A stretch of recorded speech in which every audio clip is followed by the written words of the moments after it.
All right. Hello, everyone. Welcome to the Millennials Are All podcast. And you know what, Brian? I think you and I can both agree, right? We live in America. We live in the greatest country in the world. But sometimes horrifying things happen. You know what I mean? Like, sometimes it's scary. Sometimes immigrants exist. Sometimes gay people are allowed to be happy. Horrifying things to us reactionaries. And Yeah, sometimes my tenants are late with their rent and I have to kick them out. no, it's absolutely fucking terrible. Sometimes children listen to the hippity hop and I just get fucking mad. It pisses me off. And, speaking of things that are horrifying and hippity hop, I heard of this shit new band that all the kids are loving these days that talk shit about America. It's called Horror, but it's got a bunch of nines in there, like some bullshit Ho, young kid shit. ho 9909. Yeah, just Ho 9. dog shit. These ho niners, these yokels, these jabronis, guys suck. So you know what? I thought we would review this shit ass album, which is The United States of Horror. Also a disgusting title from this band, Horror. But before we get into our review this week, let's bring back our segment, Cringe Generational Moment of the Cringe Millennial Moment of the Week. Generational. Woo! Yeah! All right. And Brian, of course, this is your week. You recommended this disgusting anti-American album. So, Brian, I bet you have a really disgusting anti-American cringe generation person. I actually wanted to bounce it back to you because, as you know, this is our new metal segment, or new metal series, rather. And while I have a pretty essential elderly and millennial discussion point for our finale of our new metal revival series, I know that you recently had a new metal experience of your own, and I wanted to just get your thoughts on it.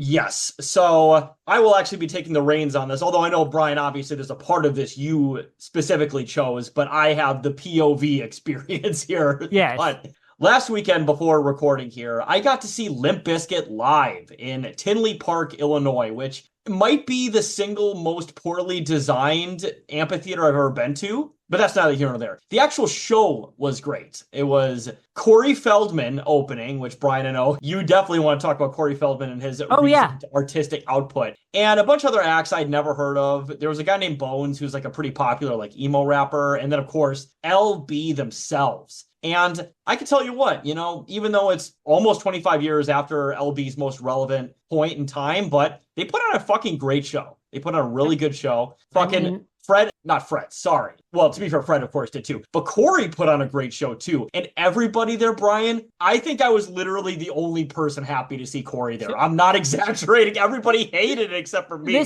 This pisses me off. You were telling me about this. And here's the thing. Taylor, you've known me a long time. I like a lot of pretty cringy music, but I am kind of like a person that most people would think of as like a music snob. Yeah. I am kind of, like I know a lot about music. I'm sorry, I'm not trying to be like I do. I'm very autistic about certain strands of music. The idea, because you were saying that people were like laughing about the idea of people being there to see Corey in front of the venue. And here's the thing. I was, and I regret this now, I neglected a lot of music I probably could have enjoyed in my younger years because of it. But I was too busy listening to some cool music for a long time to be asked to listen to new metal. And the idea of a bunch of Limp Bizkit fans, Limp Bizkit 2024 fans, going, God, I'm so fucking stupid. Corey Feldman, who would listen to that? They don't listen to real music like Limp Bizkit. They should have got a real artist like Coal Chamber.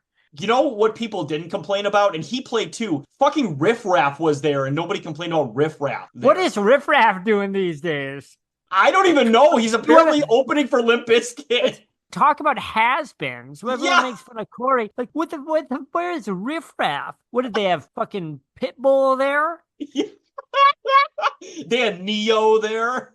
Yeah, like what? But also, like, do these people not understand, like, what a strange, and I don't mean that in a good way, performer Corey Feldman is? Getting to see an artist like that open up for an iconic act like Limp Bizkit, that's a stacked bill. It's an unusual bill. It's a unique bill. But you are getting a show. The idea of being like, oh, I wish we didn't have to see Corey Feldman. Like, what the fuck? You got something better to do? You're here to see Limp Bizkit. That's what I thought. I remember there was one guy, and we were at the urinal, and they had a trough there, which I don't mind a trough, whatever, right? But yeah, you got right down, and you just started sucking it up, right?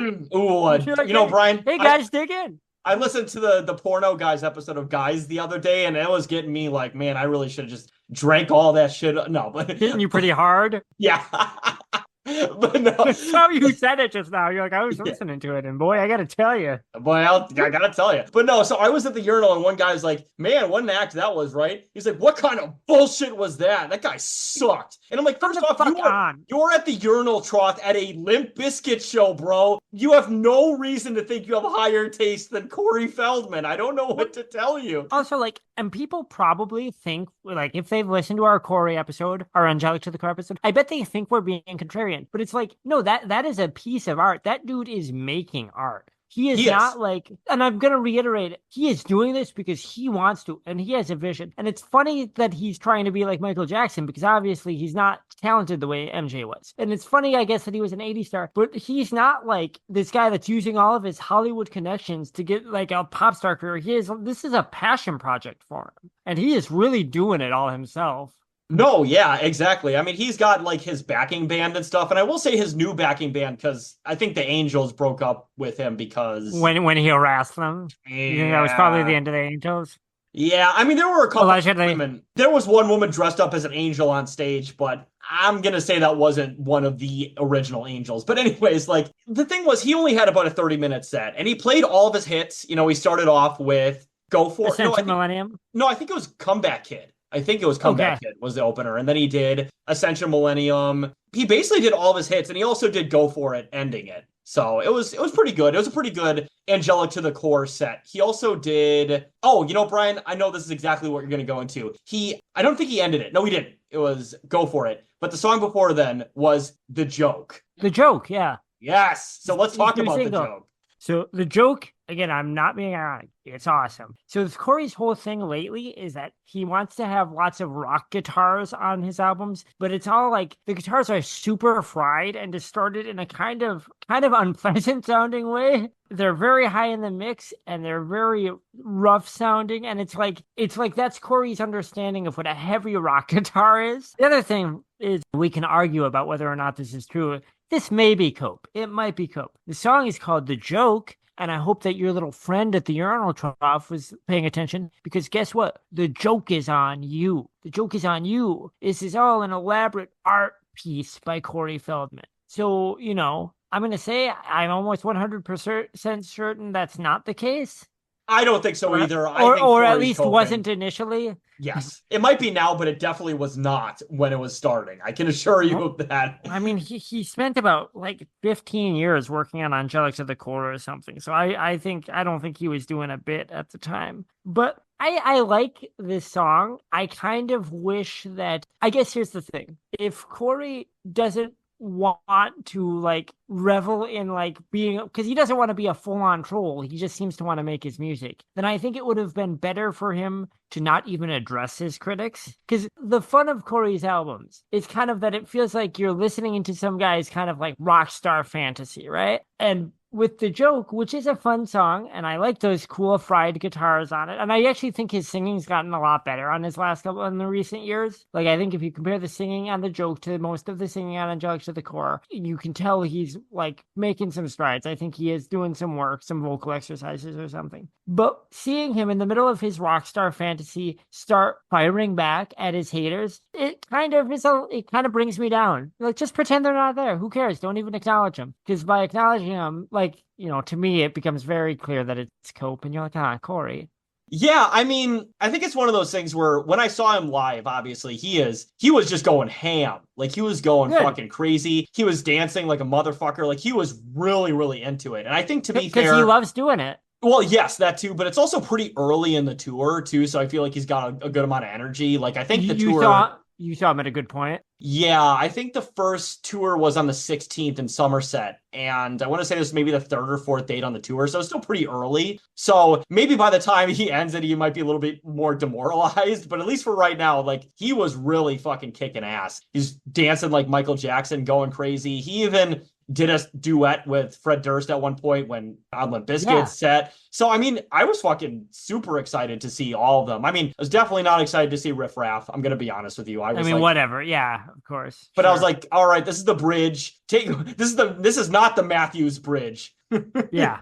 Well, that was your moment where you could go get a drink or go to the Oh bathroom or yes, whatever. yes, most definitely. And to be fair, there was another guy. His name was Nate No Face. I never heard of him in my life. He was actually pretty cool. He actually went out into the stands and was like shaking everybody's hand and shit. Nobody else did that, so that was pretty cool.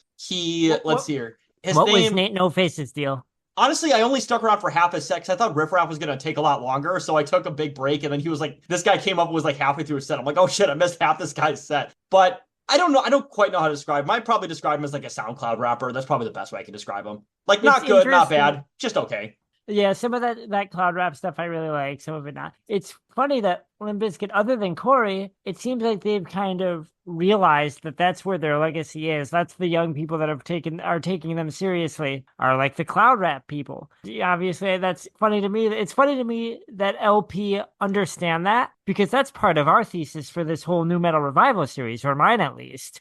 Yeah, most definitely. And, speaking of, I think that leads perfectly into our review here. So, once again, this is The United States of Horror by the band Horror, spelled HO9909, but it said like horror, right? Horror. It's just horror. I'm going to get this right out of the way, right up front. This is one of my favorite albums of maybe the last 20 years. I listened to it twice. I don't quite know if I'd say that. I think in general, I think the album, barring a few songs, is pretty cohesive. I like the vast majority of the songs here. There's a couple misses in my opinion, but I think this album is pretty good. I think this is obviously a very nu metal inspired album. It's also going to put this one out there because we're going to talk about it on a lot of the songs here. It's also incredibly Death Grips inspired. Very Death Grips inspired. There's specific songs that straight up sound like Death Grips songs. I want to push back on this a little bit. Okay, this is a thing people always say about horror, and we'll have plenty of opportunities to get into it. But this band would not exist without Death Grips. This band would not exist without Death Grips, and specifically without Ex-Military and the Money Store. But we'll probably come back to that throughout, because I think Death Grips also play a central role in this series. Yes, very much so. They are obviously not a nu metal revival band, but like at all. But let's be honest here. A lot of nu metal revival fans, a lot of emo rap fans, a lot of them, like the Death Grips fan and all those things are pretty similar. Like there's a lot of similarities between those things. I was thinking about this basically from the start of us talking about doing the nu metal revival series. And I feel like it would really be fucked up to not talk a little bit about Death Grips, because my whole thing with this series has been that as nu metal comes back around and it kind of, arguably becomes hip again, but I would say in the 2010s and on to now has become pretty hip with certain younger people, with Zoomers and younger millennials. It was kind of cast aside by critics, and then it was later on in the next generation kind of adopted by like a lot of Black youths who identified with it in a way that they might not have identified with like other forms of metal. It becomes really influential to all these rap subgroups, all this new horrorcore, all of this punk rap, all this cloud rap. But I think Death Grips and some other groups like Odd Future are also kind of important to that. I think that Death Grips specifically were a band that a lot of nu metal revival kind of oriented rap bands like Horror, like City Morgue, like Clipping, even like Extentacion.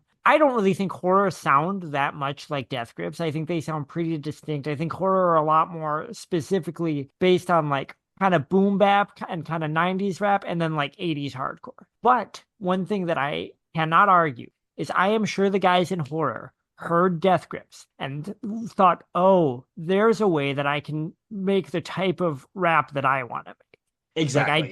Like I don't really think they sound that much like them, but I think that Death Grips were influential for a lot of young rappers. Like they heard Death Grips and they're like, oh, I can do other things with this format. Exactly, yeah. Instead of making the same, I'll be honest, a lot of generic sort of trap hip hop beats. Just not a big fan of that. These guys definitely don't do a lot of that, but I'm glad that they were given an opportunity to do something different because, yeah, like a band like fucking Death Grips exists. Yeah, and I want to just echo what you said. So Death Grips, not nu metal revival. I wouldn't even say I don't think they're influenced by nu metal in any specific way. But this group, and again, like City Morgue, Dwayne's World, who suck, but are another good example. Well, they're an example of nu metal revival. Destroy Lonely, Playboy Cardi, Mario Judah. These are all artists who, like rap-oriented artists who I would call nu metal revival, who I swear would not exist, would not have an audience, would not have a way to cultivate their sound, if not for Death Grips, even if they don't sound anything like them. No, absolutely, 100%. And then for the details here, just real quick. So this came out in 2017. It does not have a parental advisory sticker. It was performed once again by the band Horror. And the personnel there's only 2 consistent members. They have like live people and like studio musicians, but it's just the OGM on vocals and Edie on vocals, guitars, bass, and synthesizers. It was released on Death Cult Records, which I'm assuming is their own record label. That's theirs, Because I was not able to find any information about Death Cult otherwise. Yeah, they were originally called Horror Death Cult, and then it became abbreviated to Horror. Fair enough. And this album is 46 minutes and 3 seconds long. And on Amazon, it has a 4.7 out of 5. And on Rate Your Music, it has a 2.94 out of 5. And before we get into the track listing here, I have a couple Amazon reviews. So just like a lot of the albums you recommend for the show, Brian, there were not that many Amazon reviews, but I found a couple good ones. No idiots either. So no idiots. We found some, I think, genuinely interesting people who have interesting opinions. So I'll say that. So Jay Gillespie is our first reviewer here. He gives us 5 stars. And the header of the review says, purchased the cassette for myself and was so happy with it. And the body of the review says, I'm a big fan of horror and had this album on both vinyl and CD. Purchased the cassette for myself and was so happy with it. I bought 2 more, one to keep sealed and another to give to my son who is also into vintage formats. This is produced in a better than the average quality cassette with a nice fold out and unique imagery on each side of the cassette. The production quality is high with limited wow and flutter and overall very good playback. At the price, I highly recommend for any horror fans, collection, or anyone who is just looking for an awesome album by one of the most original and creative bands out today. Now, Jay Gillespie, I find this one very interesting, right? Because listening to this band to me sounds like it very much appeals to, I would argue, Brian, people a lot younger than us even, let alone not people in their 30s. And the fact that somebody out there is buying this many physical copies and has a child who can appreciate physical releases enough is kind of mind-blowing to me. Because this guy would have to be at least older than us, right? Or at the very least our age. At the very least our age, at least older than us. But I kind of have a theory about that. So I think because of the specific type of like horror, even though they sound, I think, very modern, they also aesthetically, they evoke a lot of kind of retro things, especially like retro hardcore punk, right? Yes. Very much so. So it would make sense to me that younger people listening to this band would be like, oh, I'm going to get that on cassette because cassettes are like tape trading is all part of like early hip hop and early like hardcore punk kind of culture, right? So it does make sense to me if you're like a young person who's like, oh, I found this band that kind of reminds me of old shit I like, but it's like mine. That you're like, oh, it'd be good to have on tape because tape is evocative of like the era that they're kind of emulating. Exactly. No, I totally agree with that. But like I said, I include this review because I'm like, wait, there are like parents of cognizant children who like this band. And that's not to say that's like an insult. I was just genuinely surprised that there are people, like I said, at least our age or probably a little bit older from being real here, who like this band. It kind of blew my mind. I'm going to be real. Well, I can give you at least one prominent example of that, of a parent of a cognizant child who likes this band. Duff McKagan is a fan of horror. He was turned on to them by his daughter. Interesting. Okay. I mean, Duff McKagan is somebody who, he got started in the hardcore punk scene in Seattle and stuff like that. Exactly. But that's still very interesting. Obviously through your kid, but that's still very interesting to me. Damn. Yeah. To be fair, my mom, even though she's not cool. I love my mom, but she's not cool by any stretch of the imagination. But sometimes she'll like literally pick like, I swear to God, like an actual like metal or hardcore band. Like this actually happened once. She's like, Taylor, I heard this from a client's kid or something. And I'm like, I really liked it. And I'm like, Mom, you are on Social Security and Medicare. Yeah. How do you know any of this kind of music? It was like Madball. It wasn't even that. I think it was like actually kind of like a fairly popular like SoundCloud rapper or something. I was like, my elderly mother. It was very funny.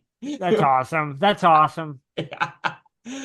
Oh, geez. Then our next review here is hopefully somebody who's not too old. So this reviewer is Guitar Pick Whore, which is, I'm going to assume that's not a woman. That's not a woman. Cool. That is 99.9% a man. Gives us 5 stars. And the head of the review says, killer, only 300 made. And the body of the review says, Newberry Comics limited edition, only 300 were made on cassette tape. For $3.99, how can you go wrong? Especially if you collect. And it's like, this person's literally like a 90s advertisement. I love it.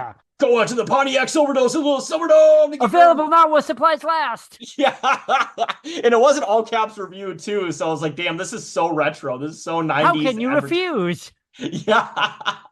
You have 20 minutes to call, or what is it? What is like if you call the next 15 minutes? You call within the next 15 minutes, you will get an additional cassette free. Yeah. So I thought that one was really funny. And it actually would have fit pretty well into one of the interludes here. I'm going to be Yeah. honest with you. Yes. Oh, geez. Then our final review here is from Wayne, who gives us 3 stars. I don't think this person owns any fountains, unfortunately, so they're just Wayne. Oh, Gives us three R.I.P. stars. Yeah, R.I.P. Literally R.I.P. to Adam Schlesinger, who was literally the first person to die of COVID in America. I swear to God, Patient zero. He died in like April. He died in like early April 2020. I'm like, oh my God, you were the first motherfucker. Jesus Christ. He truly has sank to the bottom. He really has. Rest in peace. The head of the review says, was not quite what I was expecting. And the body of the review says, was okay, I guess. Was expecting more of an industrial metal kind of thing. From where I heard their music from, this is more of a political punk / electronic / rap kind of deal. And it's like, it's literally all those things you just mentioned. I mean, the thing is, like, it's not purely industrial, but I feel like the industrial metal vibes on this album and throughout Horror's career are pretty strong. Like, it's weird to me this person isn't saying that he was disappointed. I guess I might be inferring that. But to put this album on and go, not industrial enough. Like, well, this is pretty industrial for something coming out in 2024. Yeah, no, exactly. A lot of different sounds from this individual. So they didn't even realize it's a band, not a person. Just not something I was looking to listen to at the time. Might go back to it later and listen to it again and see if I like it. But as for now, it is okay. So This person's just like, this was, by the way, this was the most offensive review I could find. That's how not shitty these Amazon reviews were. They were actually pretty good Amazon reviews. Yeah. And the thing is, like, I can't really disagree with that. The thing is here, so I get into horror in like 2017, maybe 2018. I remember, yeah, it would have been 2017. It was right the Halloween of that year. I think I had just moved to Portland, was living with my partner at the time. Horror Art, anyone who knows me, this is kind of a band, especially for a modern band, that was almost like made for like several of my influences, where it's very heavy. It's like hardcore, but it's like old school hardcore. It's not capital H hardcore. And it's like boom bap hip hop. Like it's very kind of kind of like late 80s, early 90s rap. And it's all done in kind of like a not at all tongue in cheek way. No, so this album is very earnest. Like there's obviously some tongue in cheek stuff here and there, but irony. But definitely the songs that are meant to have meaning. And that's one of the things kind of I like about horror. When they do the kind of edgy boy, horrorcore, like anarchy art, the scary art with the political figures and stuff, they're not being like tongue in cheek like a lot of artists from their generation are. They're really like, this is cool. This is what we're about, is this like badass, edgy fucking vibe. And like, I think that kicks ass. Yes. And speaking of that, Brian, I think that actually leads perfectly into our track listing here. So the album starts with the song USH, which is also the shortest song in the album. I think it's 18 seconds. And it's literally just an intro that's a remixed version of the Pledge of Allegiance. So it's, I pledge of allegiance to the burning flag of the United States of Horror and to the death cult, which you talk about, horror death cult, for which it stands, one nation under nines, for liberty and justice for the dead, which is like a little girl saying it too. It's a really good way to start this album. Kind of reminds me of like the types of audio collage things that like the band Crass used to do back in the day. I think it's pretty clear that, I mean, there's lots of bands that horror are clearly big fans of. I think pretty clearly Crass are one of them.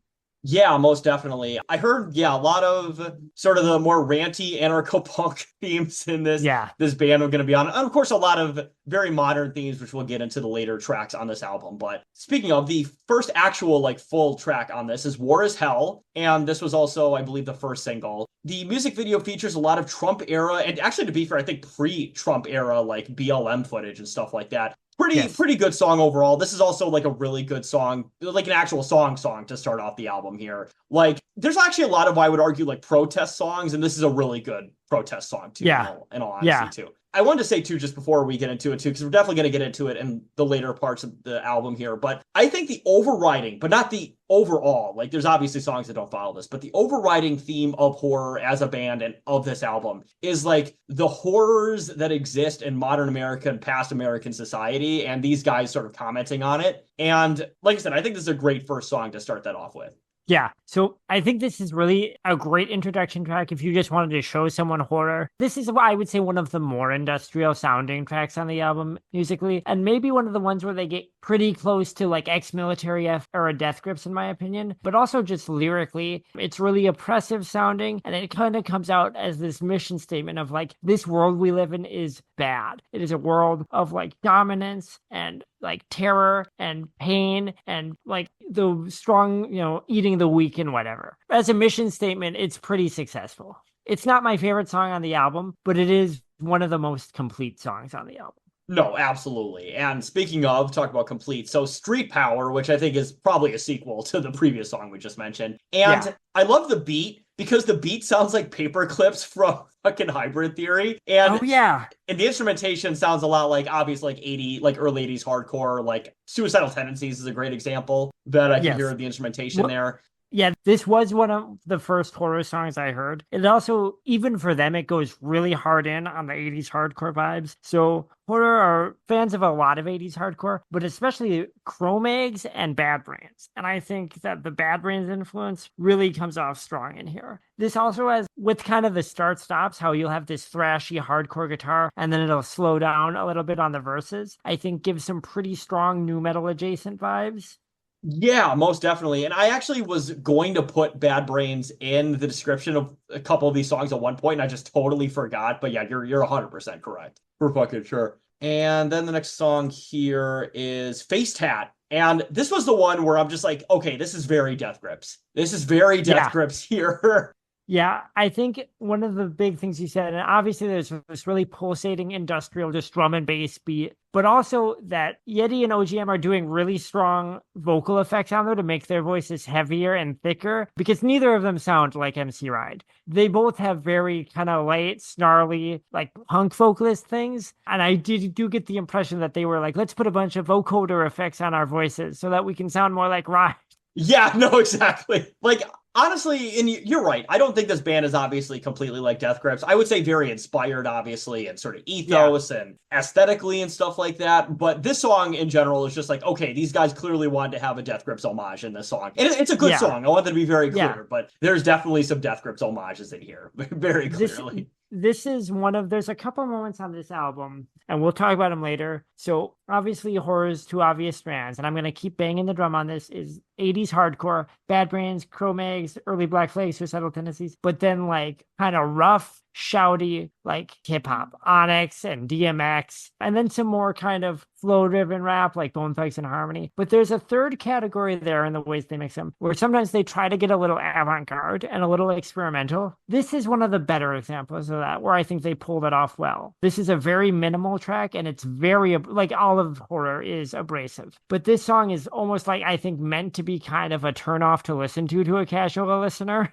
Yes, very much so. And to me, this was, it's in general, I don't actually have like a top list of, actually, I take that back. There's like a couple songs that I think are like the clear winners in my head, but most of the rest of the songs are pretty neck and neck for me. And this one to me, when I first heard it, I heard the Death Grips, and I love Death Grips. So for me, I'm like, hell yeah, let's get into this shit. Let's keep going. Because like the first 4 tracks, including the intro, for me, I'm just like, man, I'm getting pumped the fuck up. Like, this is good as fuck. I'm really excited for it. And then I think it leads perfectly into our next, which is When Death Calls, and it's literally just like an instrumental interlude. There's nothing really to comment on, honestly. And then the next track is Bleed War, which the only note that I had for this one is that there's a part of the beat that straight up sounds like a song from the Killer 7 and Sonic Adventure 2 soundtrack. I thought that was awesome. Really funny. Because I'm just like, wait, this sounds like Killer 7. I remember looking up the exact song, and I'm like, all right, I hear it. And then Sonic Adventure 2, it's one of Shadow's themes. And I'm like, did they literally like take the beat from like Sonic Adventure 2? And because like Sonic Adventure 2 at this point is, and this is the only time I'm ever going to say this on the show, Sonic Adventure 2 is a hood classic. It is a straight up classic. I mean, it is. So there's no way that there's not like, I bet you there's a million SoundCloud rappers who are like, Escape from the City, I'm going to make a beat out of that. So I wouldn't be surprised if these guys heard that song or some song from the Sonic Adventure 2 soundtrack and based it off one of the beats on one of these songs here. I'd be very surprised if that didn't happen. Yeah, Bleed War is a good continuation. So horror on this album they had actually had several releases before this. They had had one full length like mixtape, and when I say mixtape, I mean that in the modern bastardized sense, like an independent album that wasn't recorded in a studio. And they'd had many singles, and over those singles and that mixtape, they had kind of experimented a bit and kind of refined their sound. So I feel like on this album, there's a couple things they're trying to do, and on the first half of this album, which we're within now, you really see them going, we're going to take the rap influence, we're going to take the noise rock influence and the hardcore influence, and we're going to try to synthesize them and just make them really succinct and kind of beat them over people's heads. Bleed War is a really good continuation of that. It's not like my favorite. I don't listen to it as much as I listen to War is Hell or Street Power or some later tracks on the album, but it's got a cool kind of a really, for lack of a better word, warlike kind of marching, pulsating beat. The chorus comes in and it's like totally mosh ready, as much of this album is. If you like the first few tracks, it's more of the same. It's studio horror, No, absolutely, 100%. And then speaking of lowlights here, so the next song is Money Machine. And I thought it was hilarious. We both agreed in the chat, I think like a day or two ago, that I think this is easily the worst song on the album. This is the worst song on the album. So I mentioned with Face Tat, horror sometimes try to get kind of avant-garde. There's a long lineage of like avant-garde art in like leftist or whatever art. There's a lot of, kind of left of center weird rap, a lot of weird like punk, especially again stuff like Crass and some Dead Kennedys stuff. Horror have done some pretty good avant-garde stuff on their singles, I think. Maybe it works better because they're shorter releases. This is Horror kind of trying to do a sort of very minimal, I guess, like monk-like chant, ruminating on the realities of living in capitalism and the necessity of, making money to live. If it were half its length, I think it would be a pretty cool interlude. It sounds, when it starts, pretty eerie and spooky, and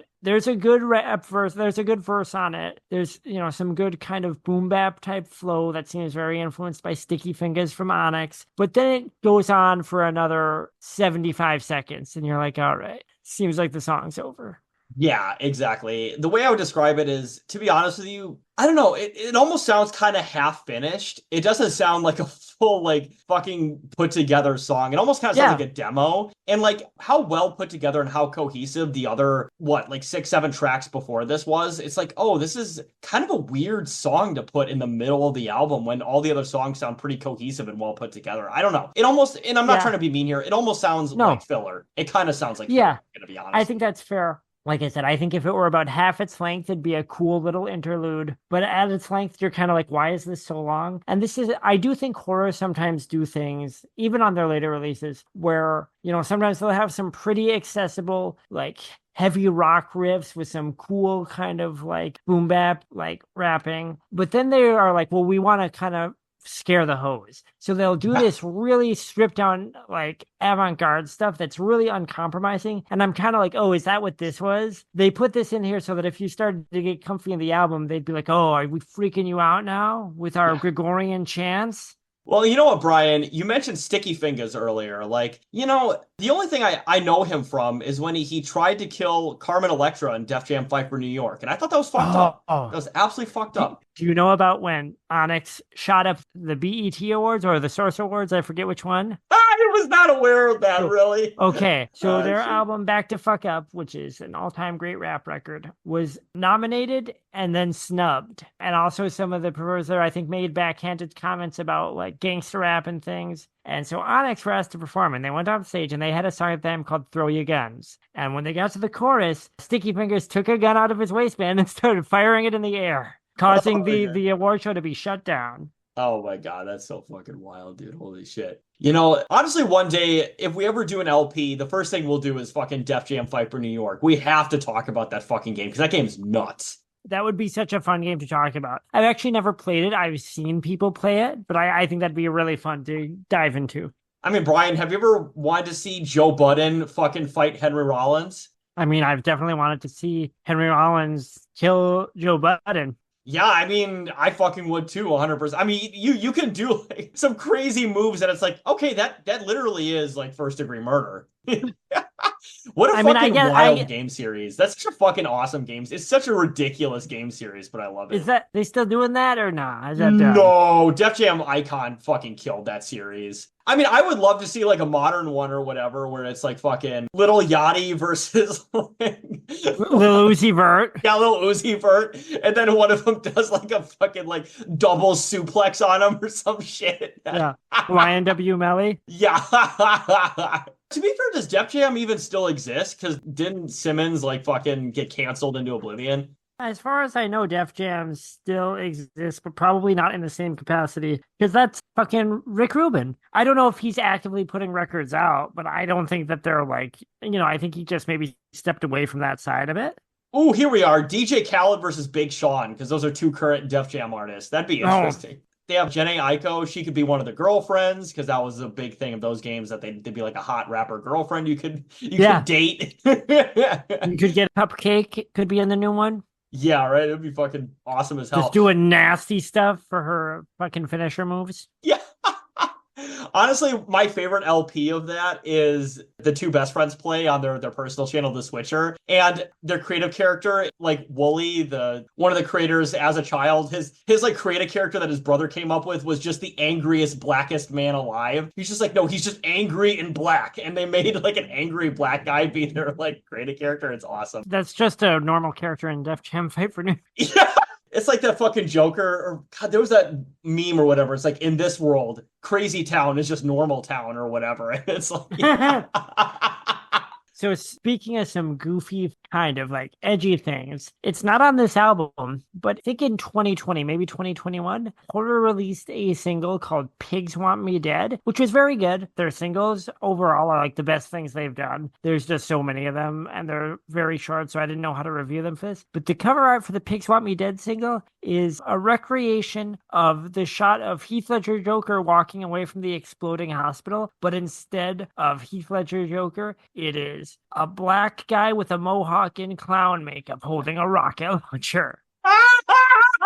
That is awesome. That is so awesome. Yeah, Jesus Christ. Horror are like younger millennial hot couch guys. They're like a new breed of hot couch guy. Oh my God. That's obviously we don't talk about this because we're two of the whitest people on the planet, but like black hot couch guys, that's not really a thing we talk about, but there is a very distinct contingent of like hot couch guys. Yeah, guys that like just work out because they love Goku. Yeah. They get super shredded because they want to be like Goku. Yeah, they're always trying to go Super Saiyan. Speaking of trying to go Super Saiyan, I think that leads perfectly into our next song here, Splash, which is not really a Super Saiyan song, I'm going to be honest with you. But this is a song that, I'll be honest, that this was the biggest turnaround because I did not like this song when I first heard it. I'm going to be honest with you. It's one of those things where I liked a lot of the earlier songs because I think they were aggressive, they were abrasive. I think they commented on a lot of this stuff. And this song in comparison is a lot more smooth. They're clearly trying to, I think, ape a lot of because this album came out in 2017, so a lot of the more like late 2010s sort of very trap like beat inspired hip hop, and I'm not a fan of that music like at all. Like I don't hate rap music as nearly as much as I used to. Yeah. I'm still not a big fan of most of it, but like that trap shit, I have no interest in any of that at all. So when I first heard the beat, I'm like, oh God, I gotta listen to this shit. I like a good amount of trap music. There's also a lot of it that bores me. I'm going to be straight up. This is my favorite song on this album. This song comes together in all of its marks, hits everything that I like about horror in a kind of a way that has all the same ingredients, but is different from the other tracks. So it has that kind of trap beat to it. It also has like this kind of slow, like almost like a club dance vibe. Reminds me of like early 2000s, like kind of crunk stuff, which is not a vibe that you normally get from horror. And it's that layered on top of OGM and Yeti's kind of normal, just phrased, like straight up hardcore punk, like crazy guy raving on the street vocals. Also, well, I appreciate and I love Horror's political lyrics, and most of it, they would argue they're not a political band, but like they are. Yeah. Like even if they aren't trying to be, when they talk about the experience of being like black under late capitalism in America, that's political. But it is also cool. I like the songs like this where they are straight up just like fucking flexing. Like this song is just about fucking being like a scary guy rolling around with like hot chicks and how you're gonna fuck anyone up that you roll by, It's just fucking menacing and cool, and it's like very drugged out and kind of like, I guess I like how it takes all of the elements in the horror stew, it stirs them up and comes out a little bit differently. It has probably my single favorite line that horror have ever done, which is 999 disciples, twisted blood upon a Bible, holy water, pussy dripping. I love the phrase "holy water, pussy dripping" so much. I think it's so fucking cool. Well, talk about the triple nines here. Of course, 3-6 Mafia, they say that a Yeah, lot in their songs, which is also, by the way, an act that I've seen live, Brian, and they were great. I was straight up when you said you were gonna see 3-6. Like, I'm definitely more into rap than you are, and I'm like was happy that you saw them, but I was like, God, I want to see 3-6 Mafia, Yeah, man. Come on, I mean, man. even though, like I said, I'm not a big fan of rap music, I've definitely learned to appreciate it a lot more than I did when I was a kid. Still definitely not even close to my favorite genre of music, but I will say I like a lot of the sort of retro stuff. I would say trap is probably one of my least favorite variants of modern rap music. But the thing is, on my second re-listen to this, I appreciate it a lot more because I was expecting it. And I think my negative reaction to when I first heard it, I'm like, oh God, we were doing mostly good. And then this song that I just have no interest in. But then as I was expecting it and I listened to the lyrics a little bit more and I got more of the vibe, I'm like, okay, this song's fine. I'm totally okay with it. The other thing is that it was coming right off of Money Machine, which you did not like. So you might have had this flash of like, oh, is the album about to go downhill? That's kind of what I thought, yeah, because I always go into these albums as fresh as I possibly can. Unless it's an album I recommended that I've listened to since I was like fucking 16 years old. Otherwise, I go into this shit as fresh as possible. So I had no idea what the rest of the album was going to be like. Yeah. And thankfully, Money Machine is obviously the low light of this. And Splash isn't bad. But the rest of the album for me is pretty much all bangers after this for me. It's pretty much all fucking bangers. And then speaking of, actually, I think that leads perfectly into our next song here, which is Knuckle Up. And I fucking love this song. This is a great song. Yeah. So this is actually, I said Splash is my favorite. It probably is. Splash and Knuckle Up are tied. It's perfect that they come right after each other, but it's also just in terms of overall quality of singular songs, those are my two favorites. Those are two songs that are in constant rotation on my playlist. So that first half of the album, that first stretch that we obviously talked about earlier, it's got them kind of introducing you to horror. It's very industrial, got some Death Grips vibes, some thrashy guitars, hardcore vocals, but also a good amount of rap. Then they do this more rap-oriented kind of heavy song with Splash. Knuckle Up is probably the closest they get on this album, I would say, to like being nu metal, right? Oh, yes. In fact, I actually do a Drowning Pool lyric in here. Yes. Let the bodies hit the floor. Yeah, it's awesome. And that's the thing. It's like, so nu metal was written off as being chauvinistic and like caveman music and being what we'd now call cringe, but it's been readopted by these younger groups like horror completely unironically, who just love it, who like it's speaking to like their alienation and their anger, and it's like they really feel it's for them. This band that like a bunch of like I'm sorry for I hear like white nerdy like rock critics would be like, oh, Drowning Pool, but like horror fucking love it. Like they are not joking when they say let the bodies hit the floor. No, exactly. And well, actually going back to our cringe millennial segment, in general, I've noticed a lot of like metalcore bands that I see, like a lot of, I know it's going to sound very funny to say, but a lot of like aesthetically very like hip hop and rap inspired metalcore bands and like nu metal bands. Every time I go there to like their shows, there is a noticeable amount of racial and like gender diversity there that I don't see at any other kind of like hardcore, like alternative music kind of show. I mean, I will say I probably see more of them at like punk shows, but in general though, for metal, it's super diverse. Like, even at the Limp Bizkit show, there was a notable amount of diversity there. It wasn't all just, like, middle-aged, like, white guys. There was a lot more than that. My favorite kind of media analysis, cultural critics, one of the only guys that I can stand to listen to without getting annoyed, is this guy, FD Signifier, who did this great video about the concept of white rappers and the paradox of being a white rapper. And, like, can you be a white rapper and be, like not taking up space in like a black art form, which sounds like it would be annoying, but it was a really good video. But he has a brief aside where he talks about rap metal, and he says like, oh, I feel like rap metal's moment being fleeting. I'm paraphrasing a bit. He says it's kind of a missed opportunity because it was this brief moment where the most popular genre in the world was made up of an intersection of middle class and working class black, white, and brown kids, and a fair amount of women too. Yeah, very much so. Like, a lot of people really underestimate, like, the female component, for lack of a better word, of nu metal. But, like, the nu metal guys were hot. Well, in the early 2000s, Fred Durst was a hot guy. I'm sorry. No, it's crazy to think about, but you're absolutely right. And then also on top of it, too, I mean, Woodstock 99 always has to come up when you talk about the popularity of nu metal or whatever. But, like, there was a lot of women there, and unfortunately, a lot of bad things happened to women at Woodstock 99. But, like, you see a lot of the footage of, like, Limp Bizkit and Korn playing, and you can visibly see, like, a third of the audience is women. And, like, that is the thing that was, like, white male rage. And it's, like, probably maybe half the fan base is white men. that's the type of fucking weird, like kind of like idealizing feminism that maybe it's not for me to say. I find really off-putting because like I know a lot of women who experience rage and frustration and want to be able to express violence. The idea that any sort of angst, any sort of violent ideation is like, oh, that's toxic masculinity. Like maybe, but rage and pain and the desire to just let that out are human emotions. Women experience them just like us because they're human. No, exactly, 100%. But speaking of expressing rage here, so the next song on here is Decay, and this is also another very Death Grips inspired track. I liked it just like the other Death Grip inspired track we had here. I tried looking up the lyrics. I couldn't find any of the lyrics on Genius, so obviously I'm not going to comment on that. But in general, like this is definitely with the last track here, this is definitely where the album starts picking up for me.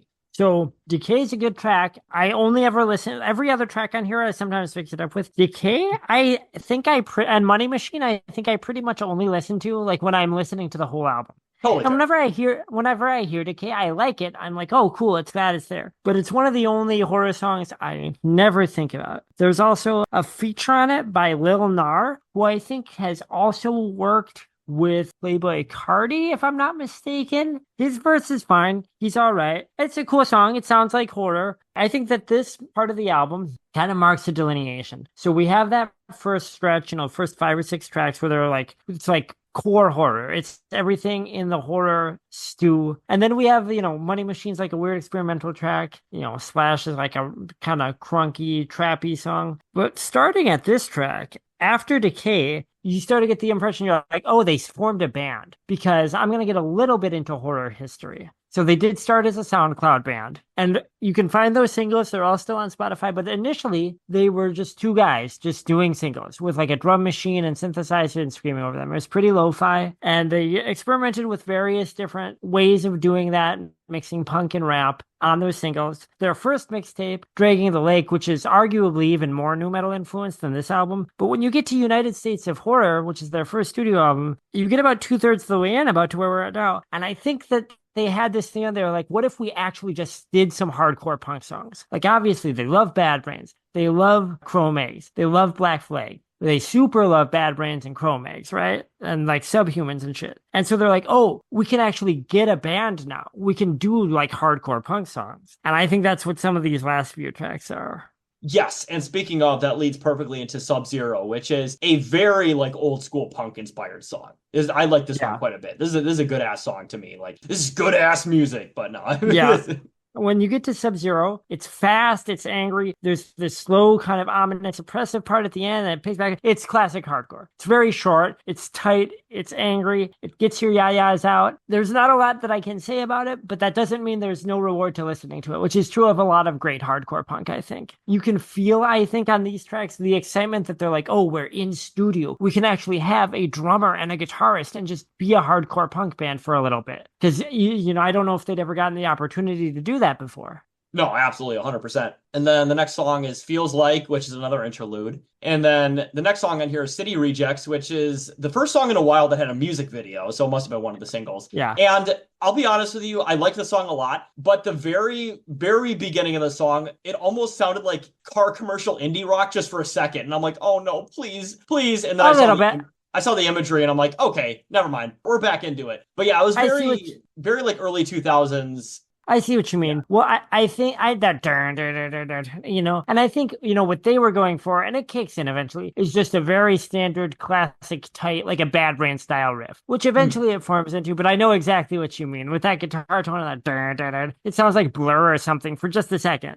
But I also love the music video here. This is a fantastic, as all the music videos are from this album, this is a fantastic music video. I love it. And also a big motif I've noticed in the imagery as well is either the actual selling, or I guess the modern definition of selling, of like black people and black culture seems to be a very common motif imagery wise. Because I mean, you see them, and just putting out there like slave stuff, or also just like prison attire, or also just like selling the aesthetic. Like there's a lot of that imagery in these music music video, like a lot of it. Well, like going back just briefly, like War is Hell, the music video for that, literally, it's a mix of like BLM footage and then like references to Get Out, which had fairly recently been released at that point. My favorite horror songs tend to be the ones that aren't so much straightforward hardcore, that more mix their weird influences, the hardcore and the rap stuff together. New Jersey Devil, though, is such a great track. It's so Ooh, yes. propulsive. It's also a moment on this album that even though it's got the same anger, it doesn't feel quite so bleak as the rest of the album. So it's a nice reprieve in that way. It's kind of an anthemic song about, like it's just about like solidarity and positivity and kind of rejecting like evil, I guess. I mean, that's all very like standard,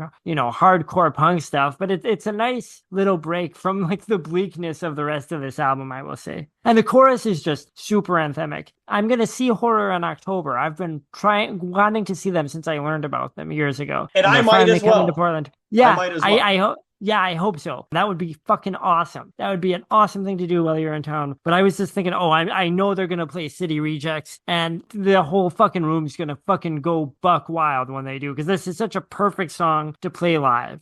Yes, and I will say, I mean, this is all personal stuff for the listeners here, but I have a couple personal things to take care of. But I will say, I do plan on going to Portland probably that week. I have to look into some things, but I'm pretty strong strong feelings that I'm going to do that. And then the next song I hear is Hydraulics, and this is one of the other just straight up rap songs on here. I like this one better than Money Machine and Splash. It's still not one of my favorite songs in the album, but it's fine. It is what it is.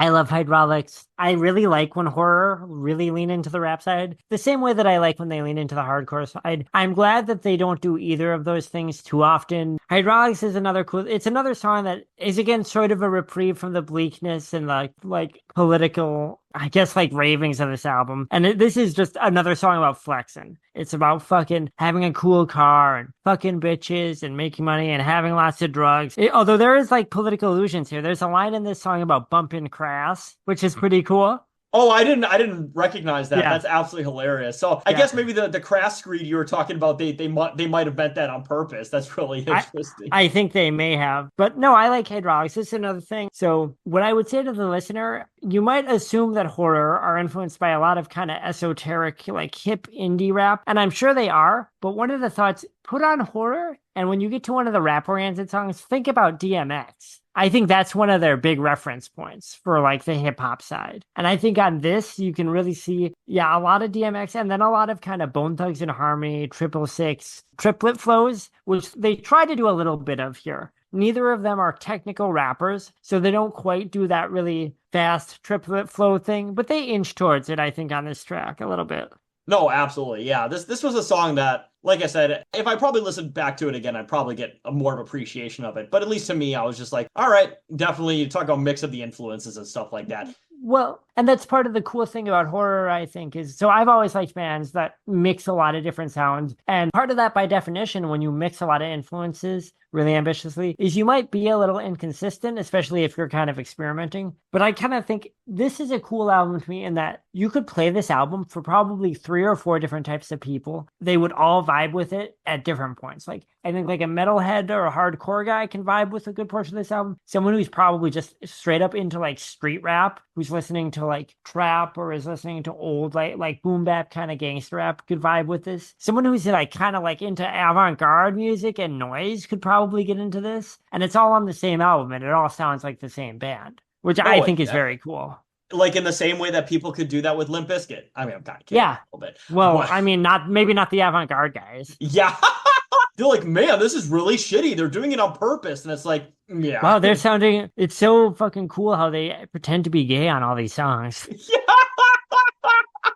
Very subversive. Yeah, dude. Oh, geez. And then the next song on here is New Jersey Devil. And these last 2 songs are my favorite on the album. I fucking love these songs. New Jersey Devil is like a fucking like doom metal song on certain points. Yeah. It's groovy and heavy. Definitely Black Sabbath influence on here for fucking sure. I love it. New Jersey Devil is probably, for me, that's the most obvious point. So the guys in horror, they name drop in interviews Age of Quarrel by Cro-Mags a lot, but you don't actually hear that specific sound that often from them, in my opinion. This album, I think sometimes when I hear this, I'm like, oh, they're doing that NYHC kind of that kind of breakdown thing. I mean, it makes sense. That's They're from Newark, which is right next to yeah, New York City. So it's not like they yeah. didn't have that influence pretty close by. Yeti, not OGM. I think it's Yeti says he got the idea to start horror. And I hope I'm remembering this story right, or else I'll feel really dumb. He was at a show and he saw a band when he was really young play Hey to Come. And he didn't know Bad Brains yet. And it was like it was like a band, I think, of like white guys. And he went back and he was like, well, what was that song? I really like that song. And he Googled it and saw that it was a bunch of black guys. And it was like, oh, that's pretty cool. And that got him like into like hardcore, like into wanting to do hardcore. That's a really funny story that like a black kid saw a white band play a black song and he's like, "Oh, this is actually made by black people," and he wanted to do it. I think that's a Yeah. very interesting story. That's actual like Well, what's the word I'm looking for? That's like cultural representation. crossover and representation. That's Yeah. kind of awesome actually. That's what cultural exchange should be. Like it's not like seeing yourself in a Marvel movie. It's an exchange of art and influences. Because it's a hardcore song, just like a great straightforward hardcore punk song. I don't have a ton to say about New Jersey Devil. I think for this album, of the three or so straightforward hardcore punk songs, Sub-Zero, City Rejects, and New Jersey Devil is the strongest one. So this album isn't super narrative. It doesn't necessarily have a ton of narrative flow to it, No. but it does feel when you get to New Jersey Devil like they're kind of revving up for the climax.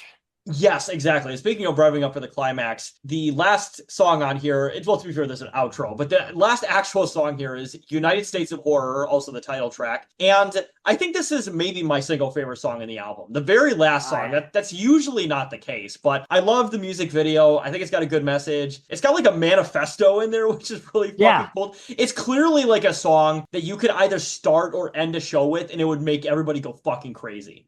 Yeah, I have a feeling they're going to end with this. When I see them, I would be shocked if they didn't. Yeah, I mean this is a manifesto song, so it's either a beginning or an ending, like straight up. Yeah. It would almost have to be. If they did this like halfway through the show, I'd be like, this is kind of a weird song to play in the middle of your set. Yeah. You kind of feel a little bit like they were blowing their wad a little early. Yeah, this is another song. I mean, you can tell there's new metal influence throughout this album, and I mean, like they wear Slipknot patches. They opened for Korn a couple of years ago, but the song "United States of Horror" is another song where you heard it and you're like, okay, this is like new metal revival. These are guys that grew up with Korn, with Slipknot, with Limp Bizkit, and they're all in on it. That's what they're about. Like, no joke.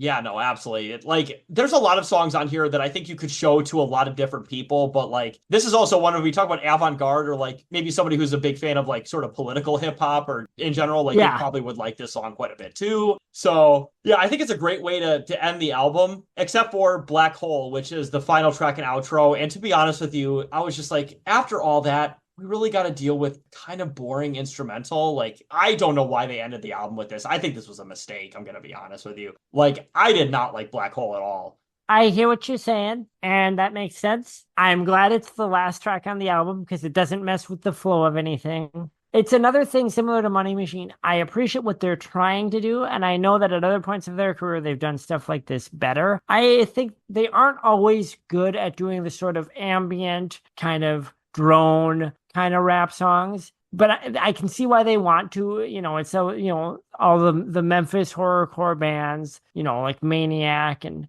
Full of Hell, and of course 3-6 used to do that a lot, and they probably want to do something steeped in that, something that's a little bit weirder and more off-putting to the average listener. I think this song sounds pretty cool. It sounds creepy. I don't really get anything out of it particularly. I think when I listen to it in the context of the album, it seems like a cool little epilogue, but like I would never put this on as a standalone song. My other thought about Black Hole is I think it should have been an untitled hidden track. Like old school, early 2000 style. Let's say you somehow weren't listening to this in 2024 or 2017 when it came out on streaming. Let's say you were listening to the CD or the cassette, like that guy and his kid, and you let this play, and after the title track, it was quiet for 20 minutes, and then this started. Like, that would be pretty cool, I think. Yes, I would say that's far more appropriate, but just playing immediately after the title track, I'm like, God, this was a weird choice. I don't think it's a good choice. I don't think it necessarily adds anything to the album. I don't hate it. I actually think sonically it's more interesting to me than Money Machine. Like, they're inching towards a cool idea there. And when I listen to the album and it comes on, I'm like, oh, cool. That's another little like another little spice in the stew that they're trying out, because I like bands that try a lot of shit. And sometimes when bands do experiment and fail, I even like to hear that. Like I find it compelling, which is another, I understand that that's annoying for most people. That's a particular thing with like how I like to like overanalyze music, I think. So I'm like, oh, that didn't quite work, but I'm glad they did it. But I agree with you. I don't really think this track, especially coming right after the title track, which is so great and so fucking climactic, I don't know that it adds anything to the record. No, totally fucking agree. And even though we ended our review on a bit of a sour note, let's get into our final thoughts here, because that is the end of the album here. But my final thoughts here, I liked this album quite a bit. I'm really glad you recommended it. I was vaguely aware of horror even before you mentioned them, because I listened to the song that they did with Corey Taylor. I remember liking that one quite a bit. I obviously remember how cool Cullen was to you when you asked him to review the album that you paid him money for, and he reviewed it right away, and he wasn't a piece of shit. I wasn't going to bring it up. Let's talk about this. I was Yes. going to not bring it up. So I don't listen to PODcast that often because sometimes, and I like Brian Quimby. I think some of his features, he's done some of the best podcasts I've ever heard. It's hard for me to listen to people talk about music because I find most people's opinions about music really annoying.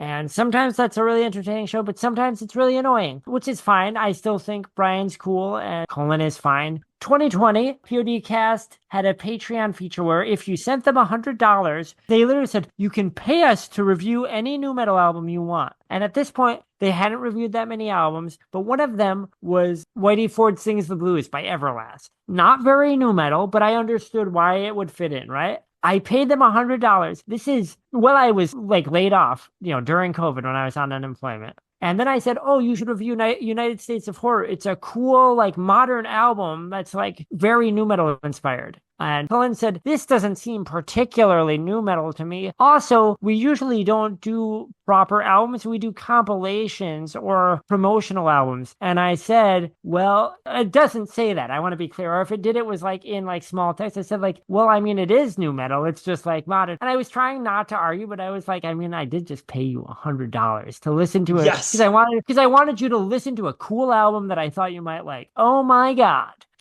And like how fucking dare. And I was like, okay. And he was like, yeah, do you want to pick another album? And I kind of said like, not really. I did this specifically for this album. Yeah. And then he was like, well, pick something else. And then I picked some album and he was like, oh, someone's already picked that one. And it was an album, I think it was the Spawn soundtrack that I didn't even care if they listened to. And had to just keep going through this list of nu metal compilation albums that I didn't even care about till I just named one that they were like, oh, that fits and that works. And then years later, they were like, had like an Avril Lavigne album that they reviewed. Someone paid them to review for their Patreon. And I replied to Cullen, and I don't even know if he remembered. And I said, hey, Cullen, and I was kind of trying to be funny about it, but I did say publicly on Twitter, I said, it's kind of weird that like you guys flaked on me when I wanted you to review that horror album, but now you're reviewing stuff like Avril Lavigne. And then he was like, well, he said to me, and I don't think he remembered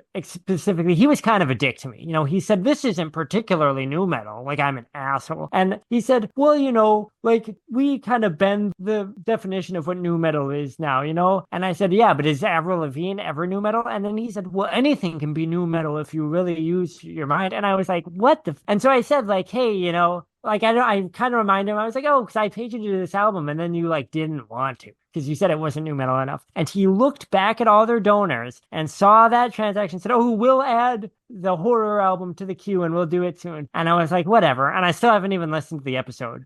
But they did review it, though, eventually, right? They did. But it's also, like, so much time has passed. And also, in the time since then, haven't liked that podcast as much. So I'm like, whatever. Actually, Brian, I meant to mention to you, right?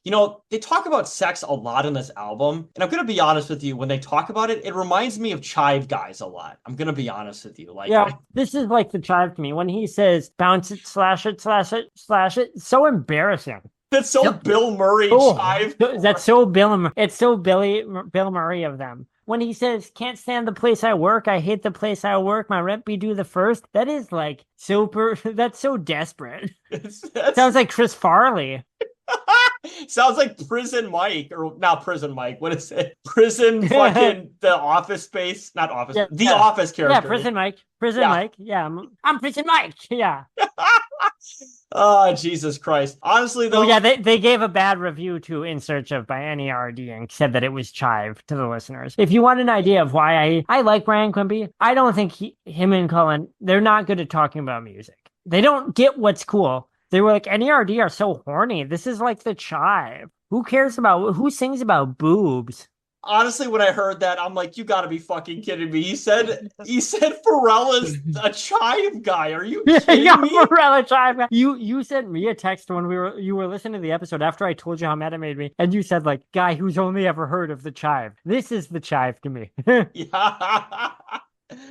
Oh, Jesus Christ. But enough about Murder, Brian. Brian, let's get into your opinions on this album. So this album and horror in general, one of my favorite modern groups. I've been really into them again since about 2017. They check a bunch of my boxes. Every release they come out with is different. They're always trying new stuff. They're kind of refining some elements of their sound and expanding other elements of their sound all the time. They're doing a lot of collaborations. The one thing I want to say, even though I love this album, it's interesting because while it can appeal to a broad cross-section of people, I wouldn't just recommend it to like anyone who's a fan of one of those genres. Like there are lots of people who love hardcore punk who would love this album, but there's a lot of people who love hardcore punk that would probably not like this album at all. Likewise, there's a lot of people that love like 90s hip hop or like even early 2000s hip hop who might love Bone Thugs-n-Harmony or like Tupac, who might love this album. A lot of people that love those genres that probably would not be into this at all. But there's a certain cross-section of people who like all those things. People like me, I think, who horror are going to hit all of those things and they make them all gel in a certain way where when you hear it,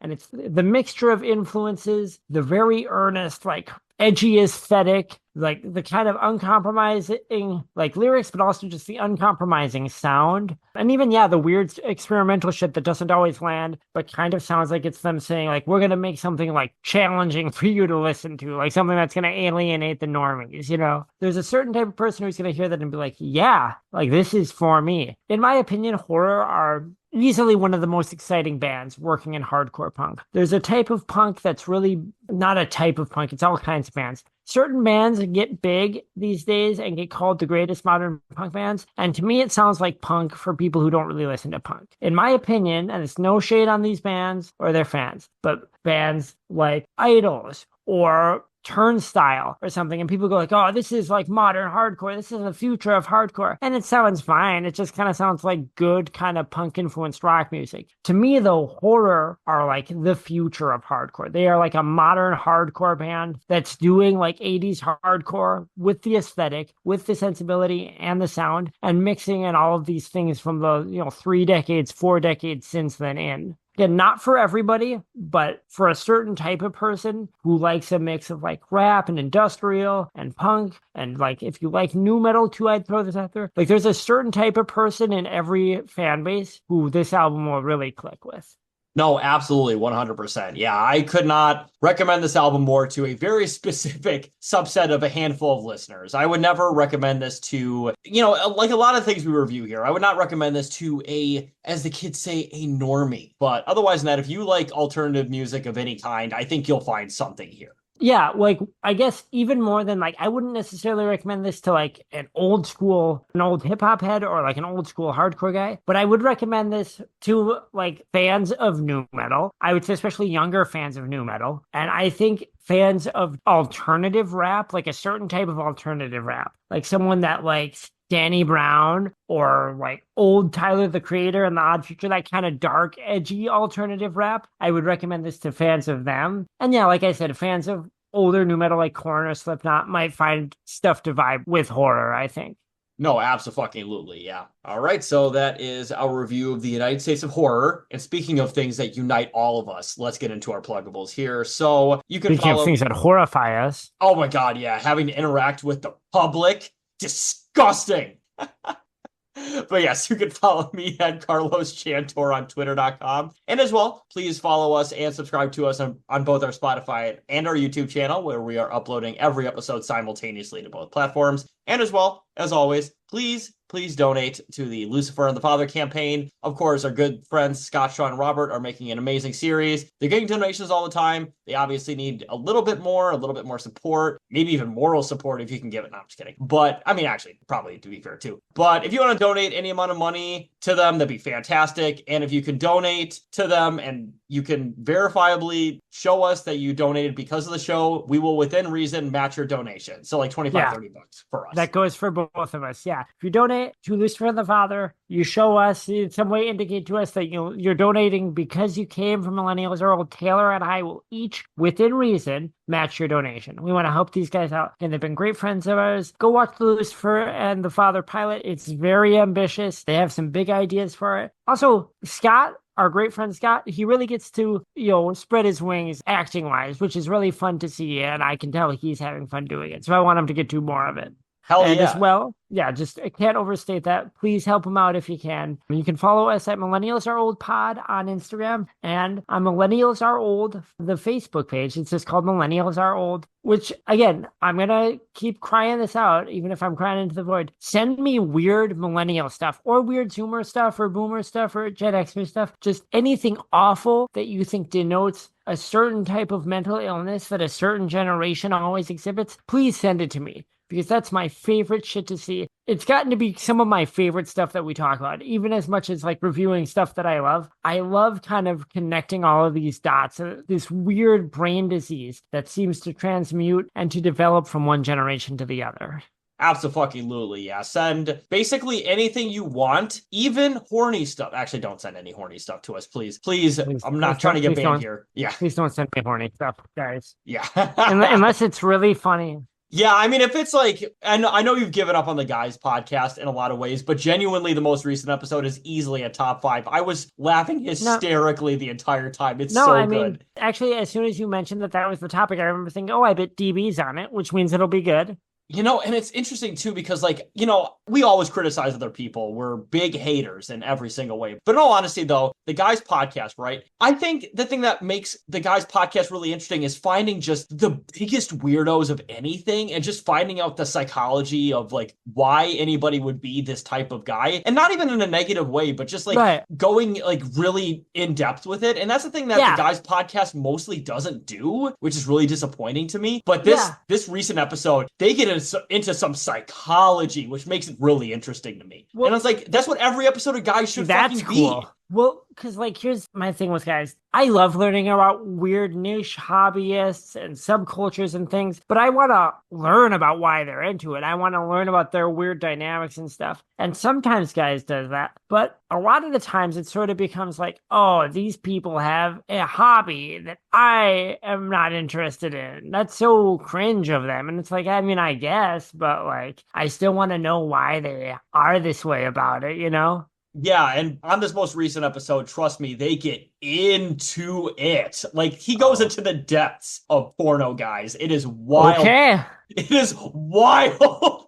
There's moments on there, and they also did a sound clip. Actually, I'm not going to spoil it because it's really funny. Actually, now that you've convinced me, maybe I'll listen to it tonight while I'm laying down in bed before I go to sleep. So that's the thing about me. I listen to podcasts in bed at night. I mean, there's worse ways to go to sleep. I'm going to be honest with you. So a thing that sucks is usually I try to fall asleep to a podcast that is hosted by people that I think seem nice and that is like funny or kind of pleasant. But then sometimes while I'm asleep, like it'll start playing like Predators I've Caught or something. And then I wake up listening to this pervert and I'm like, oh my God, this is a shitty way to wake up in the middle of the night. To be honest with you, some of the porno guys, I'm kind of surprised they haven't been on To Catch a Predator yet because I bet a lot of them are really gross. I bet. Folks, some people are saying they're the grossest guys ever. I'm like, these guys are so gross. They're filthy. They're not like me. I'm such a clean guy. I'm such a good guy. People say, how are you so clean? And your son is clean too. He's the cleanest guy. These guys, the gross guys. They're gross guys. It was funny is Donald Trump is a porno guy, but he's not. He's a different kind of porno guy. He's the guy that hires a porn star to watch the Disney Discovery Channel with or whatever. That's so weird because Trump does not enjoy sex. He is not a sexual being. Sex for Trump, based on everything we've ever heard about it, has nothing to do with pleasure or affection or even just basic human enjoyment. It's purely like a dominance exercise to him. And that's a lot of the porno guys they talk about. Okay, I'll listen to this. It's going to be pretty gnarly. Just trust me, it's pretty gnarly. Okay. But speaking of gnarly things, that is our review here. So, speaking of things that are horrifying to me, I'm going to try to go to bed, which sometimes is a horrifying endeavor because I have mild insomnia. Speaking of things that are horrifying to me, I need to get a good night's rest because I need to get up for work tomorrow at my workplace that is being stalked by a disgruntled employee. That has a horror movie plot. That is the cringe millennial nightmare that I live in. You're afraid to go to work because of stalkers there. Oh, Jesus Christ. It's not honestly that funny of a laughing matter, but that is like a millennial horror story. I'm pretty sure that it's resolved today. He came in today and started yelling at the guard, and the guard was going to fight him. And I said, out of the way, I got it. And I said, hey, your check is at the headquarters. You need to go there. And he said, fine. And he left. Hopefully this will be the last time I see him. Hell yeah, dude. But have a good night, everybody. Hopefully we don't all get murdered tomorrow. Looking forward to the continuation of our new metal revival series. Next week is Taylor's pick. And folks, if you haven't been together since we alternate, we're going to be showing each other records that we wouldn't normally be listening to. But I'm very excited for the next installment in the new metal revival series. Please argue with me about new metal. I know people are probably going to disagree with us about the POD cast having bad takes. Probably disagree with some of our new metal takes one way or the other. Yell at me about it. I don't care. Hell yeah. Have a good night, everybody. And we will not yell at you, at least for right now. So see y'all later. Night.